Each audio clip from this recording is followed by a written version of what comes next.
President Muhammadu Buhari assures Burkina Faso of continuous support to combat terrorism.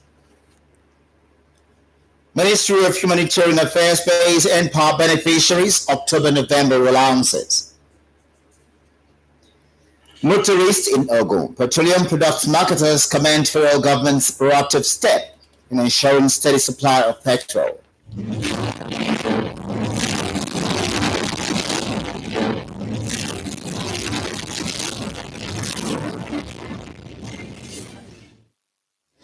Good evening and thank you for joining us on Channel 12 News tonight and compliments of the season. My name is Anila Balogo.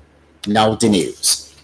The federal government has reaffirmed that there was no pressure mounted on it at home or abroad that compelled the release of the convener of Revolution Now, Omoyele Sowore, and the former National Security Advisor, Sambo Dasuki. Details in this package.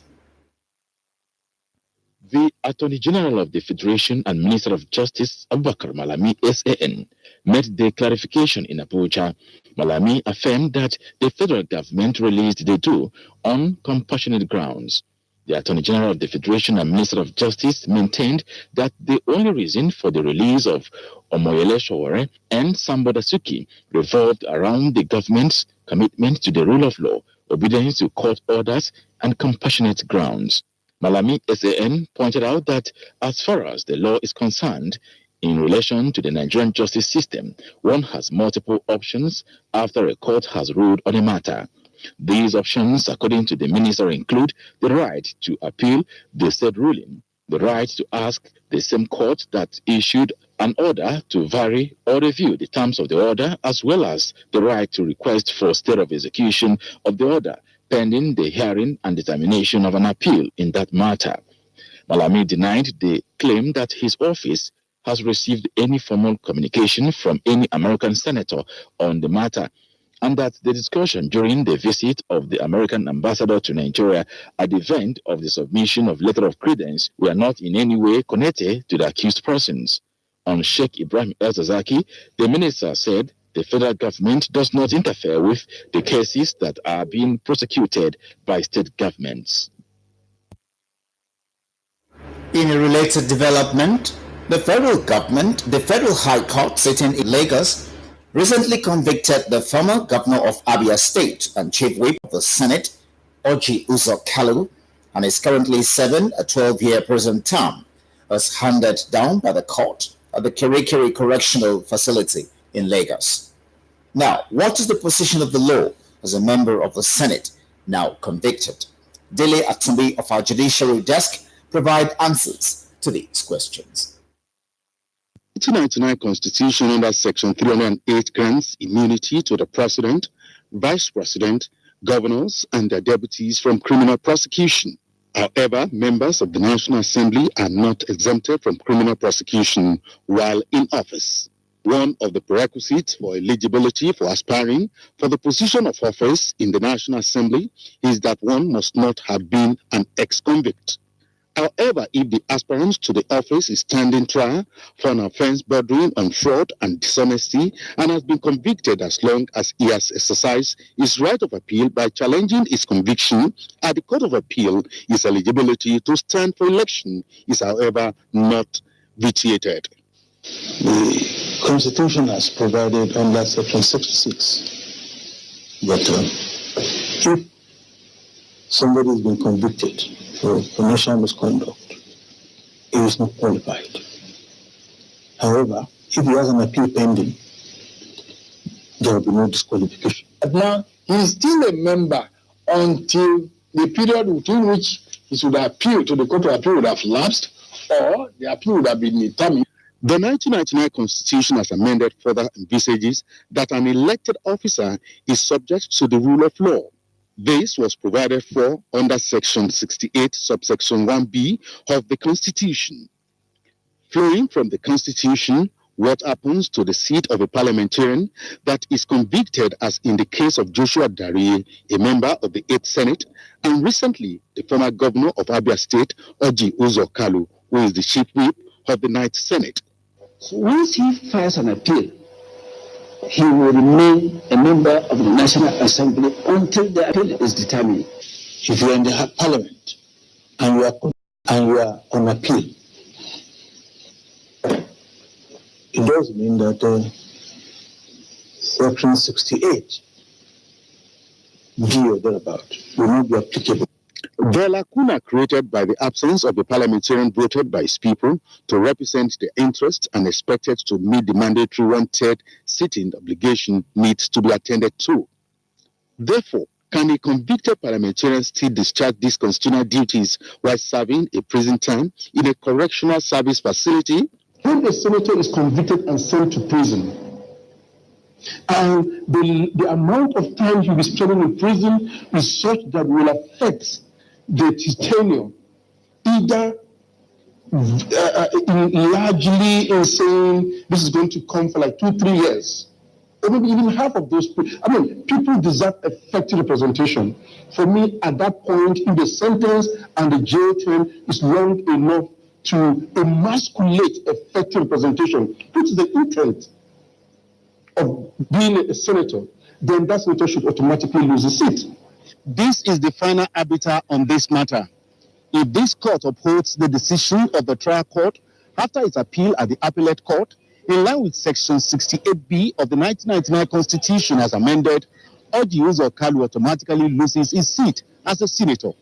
However, if the apex court pronounces otherwise, he maintains his seat. In Abuja, Dele Atumbi, NTA News. And now to security matters.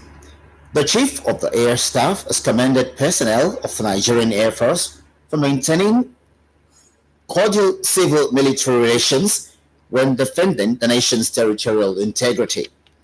This was while visiting personnel in Yola, Maiduguri, and Katsina. Correspondent Najatsu Tijani reports.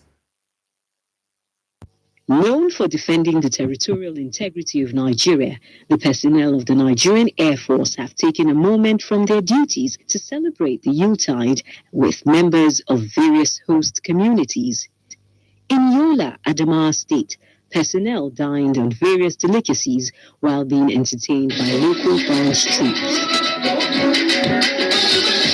In a message by the Chief of the Air Staff delivered by the Commander, Air Task Force Operation Lafiya Dole, the personnel were commended for hard work and urged to sustain the tempo in order to rid the northeast of terrorist elements. And to enable people go about their businesses in peace and harmony.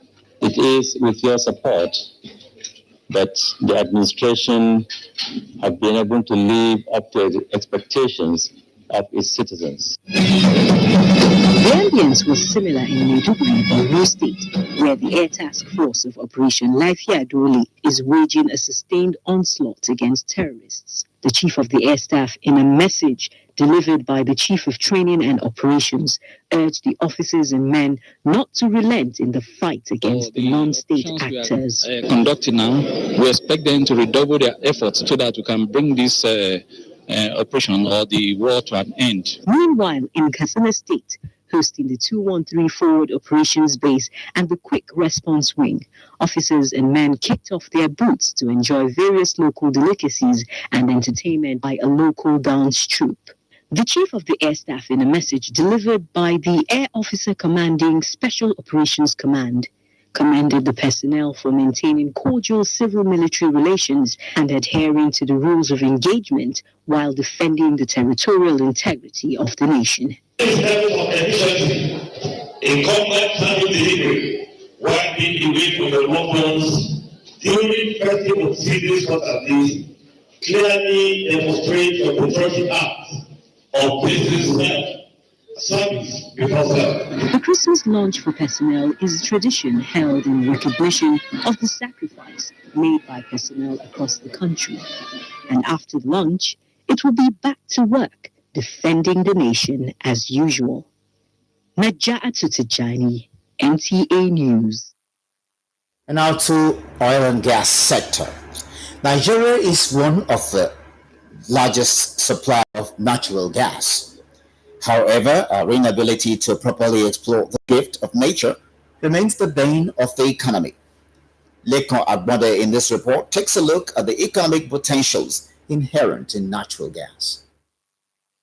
Obia, artificially created by wrong perception, ignorance due to inadequate sensitization and awareness are still the major factors militating against total switch over to the usage of liquefied natural gas in Nigeria. Modinot Oluodo, a food vendor, while Kazim Olagoke, a car owner, and Sulaiman Wahab, a commercial driver, like many other domestic and commercial operators, are still wallowing in the struggle of using firewood, diesel, petrol, and kerosene as sources of energy. Perhaps they definitely are unaware of the implications in terms of economic cost and the impacts on the atmosphere.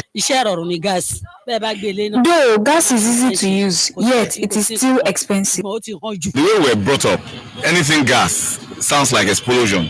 So you'll be like, it might be difficult to relate with. And you have quite a number of where there's been explosion because of gas and everything. No, I don't like. I'm okay with the one use petrol.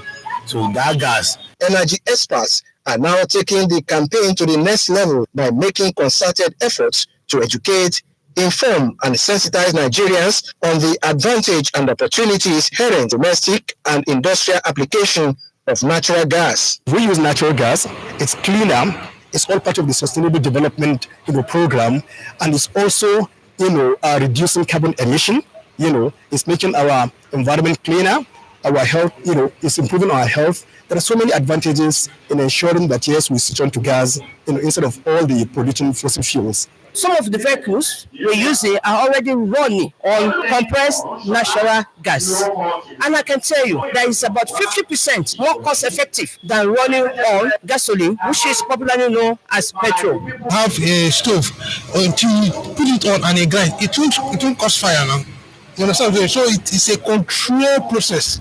So these are things that we need to send to the public, put it in the public domain, so that everybody will be aware. There's an increase in turnout of people using gas. In Ogun State, for instance, the Department of Petroleum Resources, Abeokuta Field Office, has created a number of platforms to further drive the message home, and in latest, the second AGM, where stakeholders met to discuss. It is, however, pertinent that if the gospel is spread to all Nigerians and positively influence their psyche, the environmental pollution will be reduced to the barest minimum, and the overall economy of the nation will perpetually be in green.